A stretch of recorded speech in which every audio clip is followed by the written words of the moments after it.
On this episode, we visit Jackson, Wyoming to learn about Wyoming Pathways. Then we look at a key trail connection in Great Falls, Montana. Stay tuned.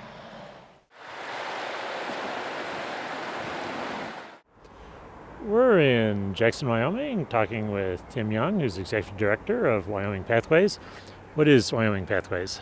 Wyoming Pathways is a statewide advocacy organization, and we work on bicycling and walking and trail issues and serving communities across the state of Wyoming.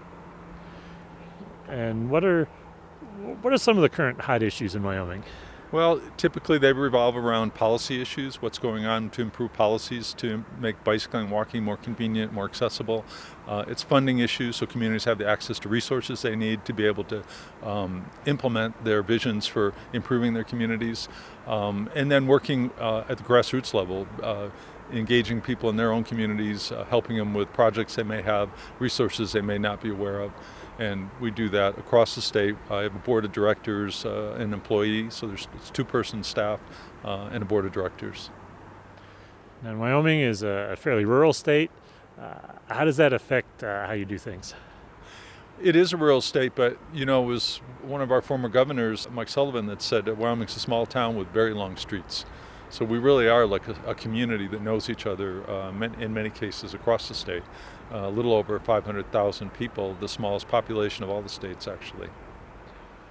And you're on the far end of the state from the capital in Cheyenne.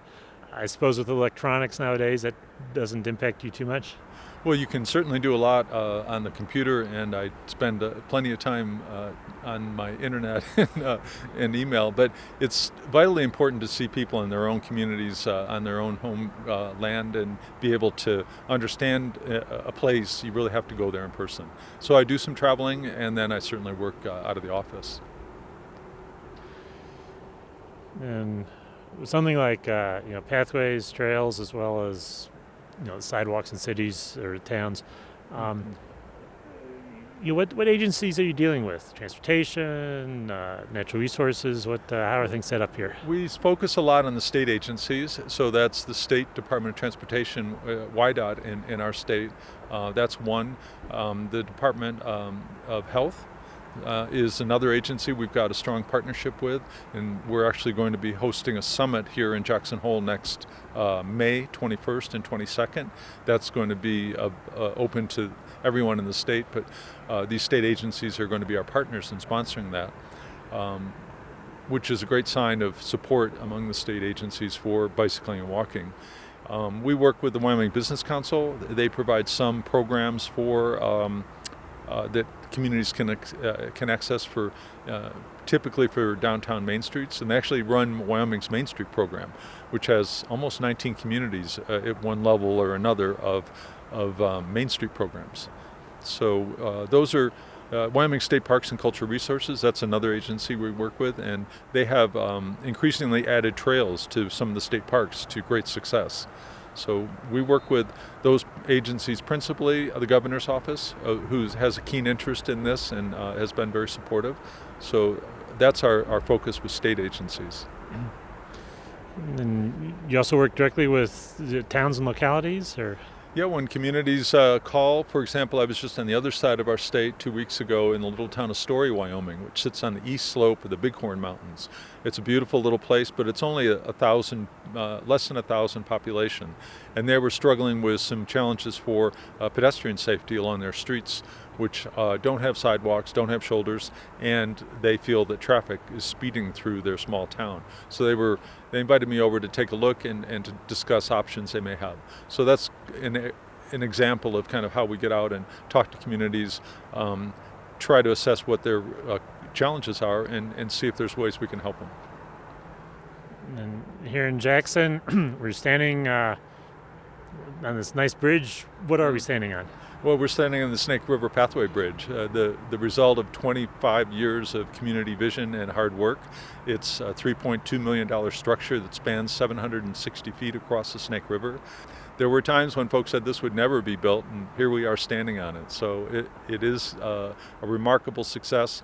Jackson's been working on bicycling and walking now for over 25 years as a priority for the community. And although sometimes these projects feel like they take forever, and they often do take multiple years. Long-term dedicated vision is paid off for Jackson Hole, Wyoming. We now have well over 60 miles of paved pathways.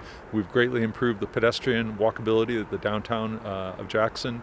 We have what is considered in the international mountain biking world a silver ride center. The quality of our mountain biking and hiking trails close to home here is very well recognized. So we've made some big improvements, and they've been very well accepted by the community. Voters, for example, this was largely funded through a ballot issue. So we have the opportunity in Wyoming to put a project on the ballot and say to voters, if you're willing to vote for this, you will get this facility for your support. And it passed with almost 80% in favor of building this bridge that we're standing on. So remarkable support from the voters, which helps from the elected standpoint. When they see that level of support among the citizens, it's easier for them to step up and say, let's provide the support we need to as the government agencies overseeing and managing the facilities. This is a fairly significant investment in this bridge. Why is this bridge important for the network? Like every bridge, it connects one side of the river to the other. And we have, the town of Jackson to the east of here. It's the large population center in the county hub. But on the west side of the valley, we have Teton Village, a destination resort, a year-round destination resort of high quality. And we have the town of Wilson, we have Teton Pines. So very large population areas on the west side of the Snake River. And this bridge was the key missing link. And getting it completed has dramatically increased bicycling and walking in the community, because we can now get back and forth safely. This is a completely separated from road system with underpasses, bridges, and built to a very high standard. So you'll see kids riding on their own, young kids, 8, 10, 12 years old, riding to see their friends, perfectly safe with their support of their parents. And you'll see grandparents out on this as well, picking up the bike after many years of maybe not riding, because they feel like it's comfortable. And comfort is a big factor when people determine, am I going to sit on the couch or am I going to go get some exercise today? And when they feel like they have a comfortable, safe place to go, we see use skyrocketing. So it's not just tourists using these facilities, but the local families. From the beginning, it's been for everyone. And we are a resort community, but the community has really been, that's the impetus for funding these, pressuring the elected officials to take the steps they need to take to apply for the grants and to manage these projects. But it's been incredibly successful with our visitors. One of the things as a nation we're facing is the threats of climate change, and trying to reduce our carbon emissions is something we're all sensitive to. And this is giving our resort an opportunity to travel and to enjoy the resources and to get from little village to little village without using a car. And so we are making some steps, some inroads with reducing our carbon footprint by having a great system of bicycling and walking. And heading north out of Jackson up towards Grand Tetons, what have you been able to do in terms of paths going off in that direction? Well, Grand Teton has, from the town of Jackson to Jenny Lake, there's a 20-mile continuous pathway now that connects directly from the population and visitor hub of Jackson, the town of Jackson, up to Jenny Lake, which is one of the principal destinations in Grand Teton National Park. So it's a monumental achievement due to the challenges of working with the National Park Service. And I think it's not unfair to say that they were strongly opposed to putting any pathways in the park for many years, and it was a huge fight with the National Park Service to get them to embrace the idea that people accessing the park without a motor vehicle was actually a good thing for the visitors and for the park. But we were able to persevere. There were some very tragic bicycle fatalities that happened in 1999 and 2001 that finally flipped the conversation to where the Park Service could not ignore it any longer. And with the support of a visionary Wyoming U.S. Senator Craig Thomas, we were able to secure some appropriations and to continue to encourage the National Park Service to do the right thing with adding these resources. And so Fast forward 10 years, because it took another 10 years of environmental planning, in engineering, and then finally construction. From the day the paths opened, they were a success. They have been nothing but appreciated by the visitors. They've been a very low impact in terms of the management expenses and challenges from the Park Service. And the concerns that some voiced about wildlife impacts or about other types of visual impacts to people driving in cars didn't materialize, thankfully. They've been a huge success, and I hope it's a vision for the rest of the national parks to take a look at how their visitors are accessing the park on these visits they come to. I would say that, well, cars certainly are an important element of access. Bicycling and walking should be preferred modes of access in our national parks. Yeah, national parks across the country have the problem of, what do we do with all the cars that come in? Yeah, where do they park they do. and everything else? Yeah. What concerns did the park have about putting in the path, and how were you able to address those? I mean, other places can look at the success here, but how did you get over those hurdles that their concerns were addressed? Well, I think strong and continued advocacy is absolutely necessary.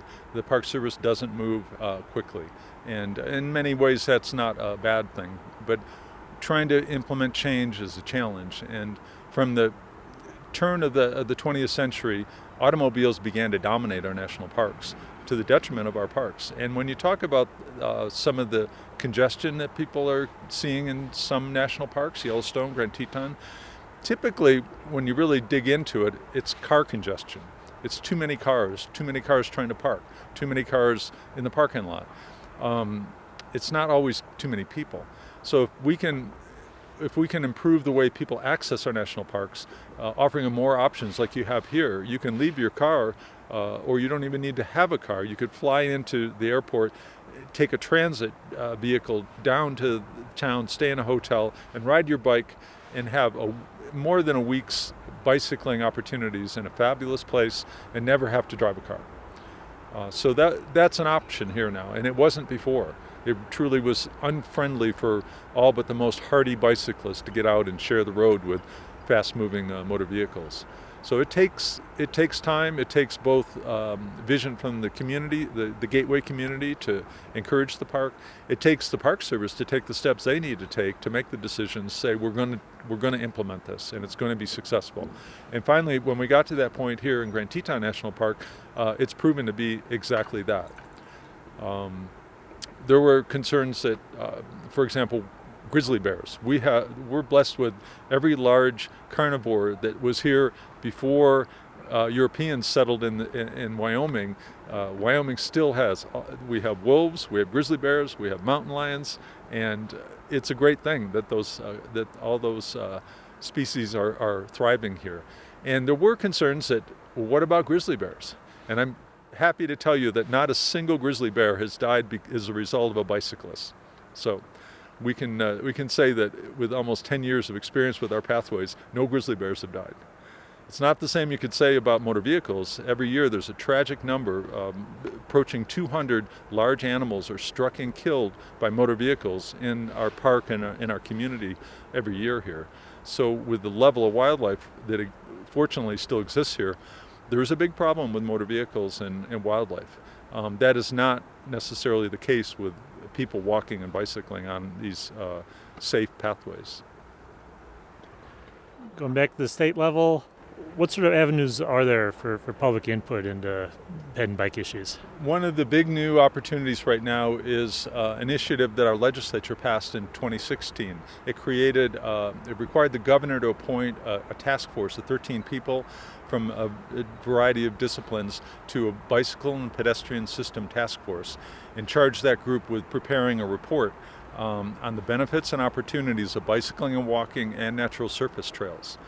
And the governor appointed that group last summer. I was one of the people appointed, and I actually serve as chairman of the task force.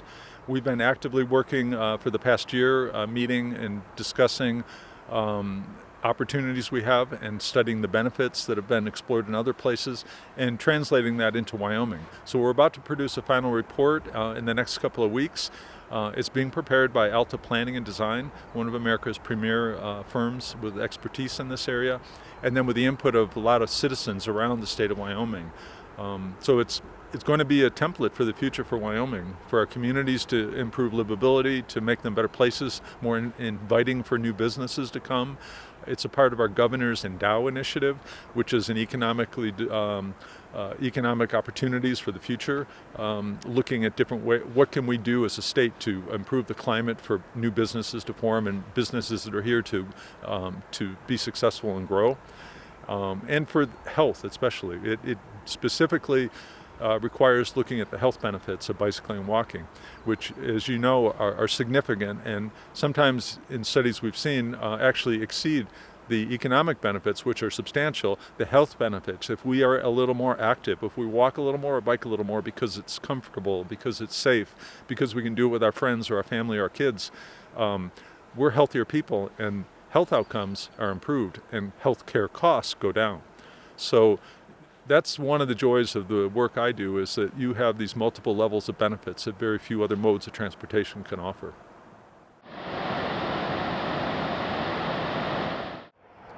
We're in Great Falls, Montana, talking with Chris Ward with TD&H Engineering. What do you do for your company? Well, I'm a civil engineer and project manager. I work mainly on transportation projects. What's this right behind us here? Well, this is Sun River Connector Trail, which is a shared use path project. It was built last year. It's been on the ground and open for about a year now. And the purpose behind it was to connect a couple of shared use path segments that have been in place for quite a while, but pedestrians and bicyclists had to detour at this point out onto the shoulder of this obviously very busy highway. And so this filled in kind of a gap in the non-motorized transportation network in this part of town. Where did the idea for some kind of path or sidewalk along here originally come from? Well, that's actually a good question. There's two ways to look at it.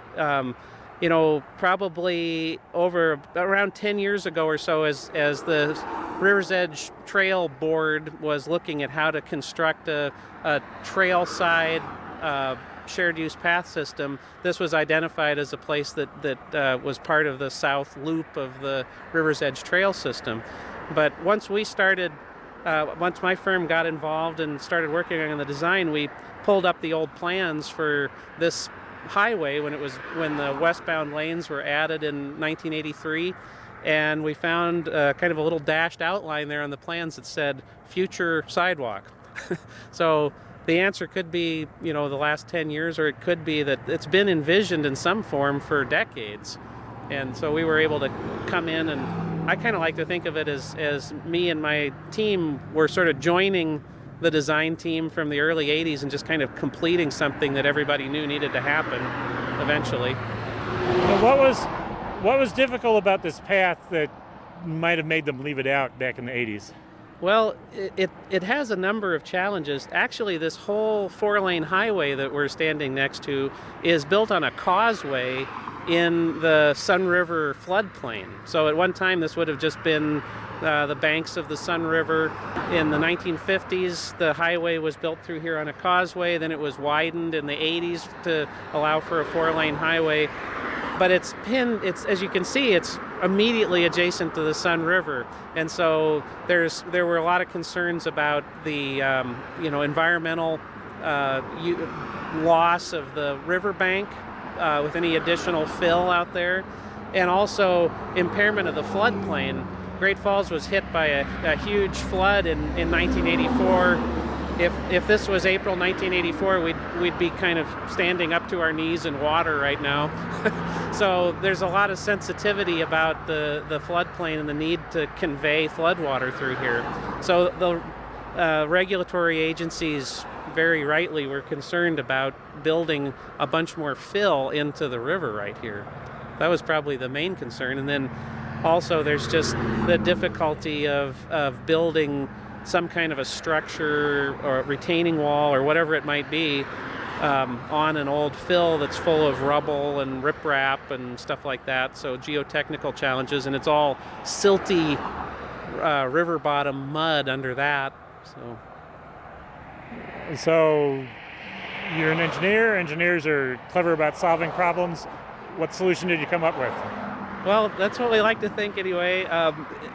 And this is one of the things where it's really fun to work on a multidisciplinary team where you have a bunch of people with very specific expertise, transportation engineers, people that are interested in non-motorized travel, people that are interested in geotechnical engineering, people that know structural engineering. That we even had electrical engineering involved because of the lighting system that had to be added. So we basically got the team together and started looking at the issues and kind of troubleshooting it, looking at what had been done before, and realizing that we were constrained by the river and wanting to maintain as much river capacity as we could.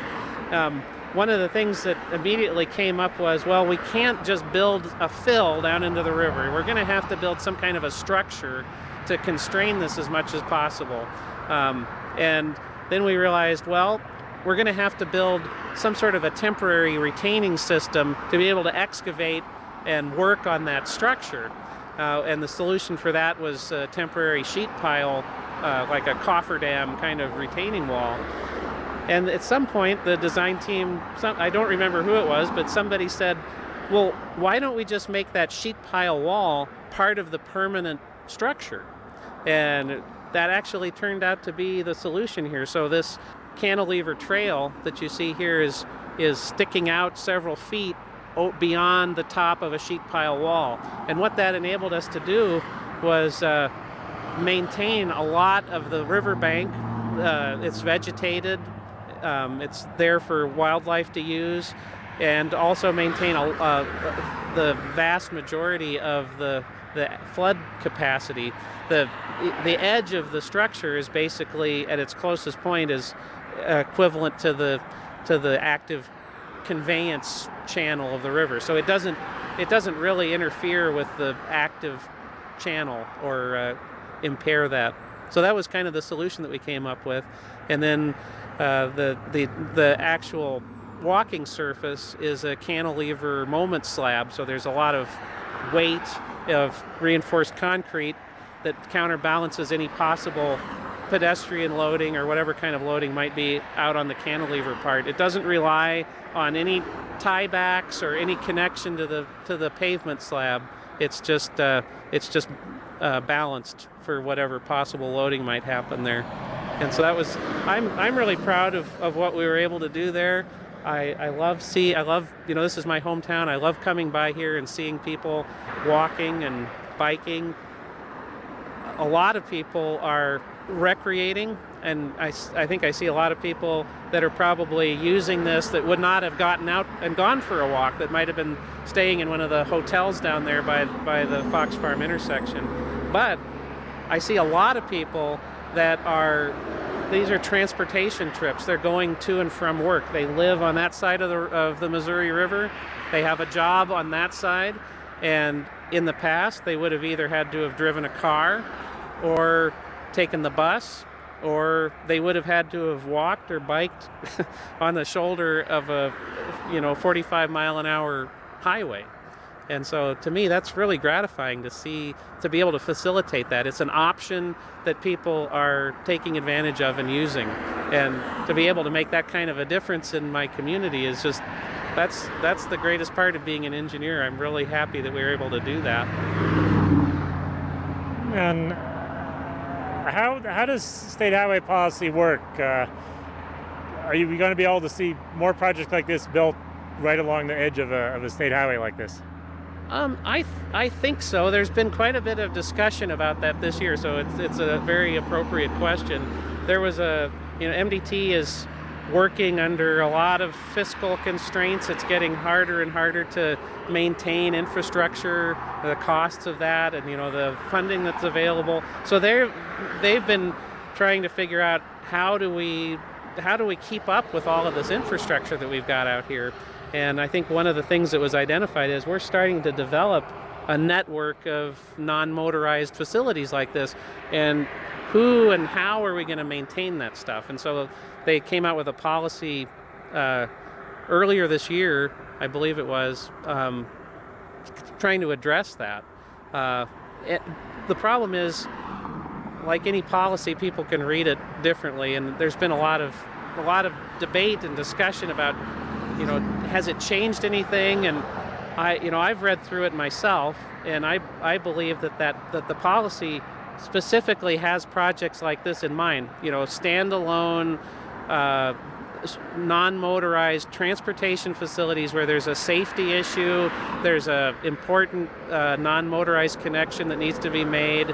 It may serve a recreational purpose, but it's basically here as part of the different transportation modes that are using this very restricted corridor that connects two sides of town. And to me, the policy is specifically written to try to prioritize this kind of project, because it checks all those boxes of being, having a transportation purpose, being safety oriented, and stuff like that. And the main ingredient is having some kind of an ongoing maintenance agreement, and the city and MDT have got an agreement like that in place. So I'm not concerned about it. I think that this kind of project has a great future. And if you think about it, what if we could get a lot of usage on a facility like this? Maybe down the road that would preserve the capacity of the vehicular facility, so that you have a good level of service out there on the highway, and you don't have to add another travel lane someday. I think of this as a non-motorized travel lane on this facility, and I ideally I would like to see it, take a good amount of the capacity here. If it's maintained in the winter and it connects from point A to point B, I think you'll see in the future there's going to be a lot more use of that. So I guess to answer your question, I'm not worried about that policy. I think that it facilitates this kind of project, and there's other projects that the Trail Board and others would like to see as part of this overall non-motorized network being developed in Great Falls. River Drive South is a project on the Missouri River, just downstream from here.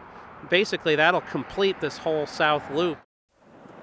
Visit us on the internet at www.pedestrians.org.